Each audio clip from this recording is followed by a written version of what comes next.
Mag-gloves muna tayo bago tayo maghukay-hukay ng lupa kasi tinataihan ng mga pusa ko yung mga tanim ko dyan, yung mga pasok-pasok ko.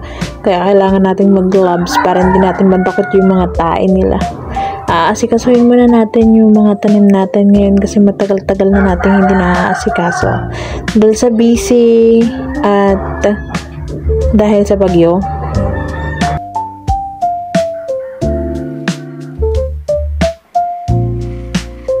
So matagal-tagal lang natin hindi nabibisita yung garden natin. Nagamatay na yung ibang pipino ko. So bumabagsak na siya. Kaya pinilit ko na lang siyang patayin. Charot. Nagkamatay na sila at kinuha ko na lang para maging healthy din yung upo. Kasi ang tagal-tagal na uubusan na ng dahon yung upo ko. Hindi pa rin siya nagbubunga. So, ilinisin natin yung pipino at magtanim na lang tayo ulit ng bago kasi hindi naman na ulit bubunga to.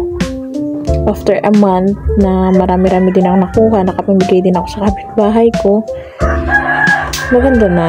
Magandang kalibre na kasi mahal na daw ang kilo ng pipino ngayon.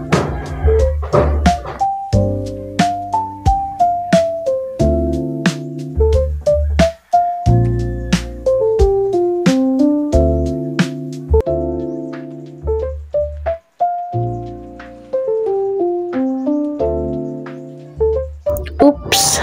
Charot. Natutunaw yan, kaya dyan ko nilagay. Nagbubulok naman yan, hindi makaka-harm yan ng environment. Charot. Wala din akong pagtatapunan na iba eh. Tsaka nabubulok naman yan, kaya go, go, go!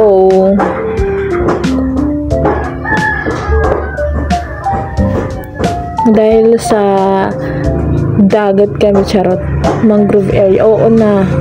Alam kong mali tumira dito pero wala kami ibang pupuntahan. So, andyan kami sa harap ng National Highway nakatira. So, dudurugin muna natin yung mga lupa-lupa dito kasi baka hindi na makahinga yung mga ugat-ugat niya. Yung pichay ko, tinira ko to nung nakaraang harvest ko para may pang-ulam kami. Yan, umulan na nga. Kailangan kong sumilong kasi ayoko magkasakit, mahirap magkasakit, mahal ang gamot. So dito naman tayo sa mga kamatis natin. Magpitas-pitas tayo sa mga maliliit na bunga ng ating mga kamatis. Okay na, libre na siya.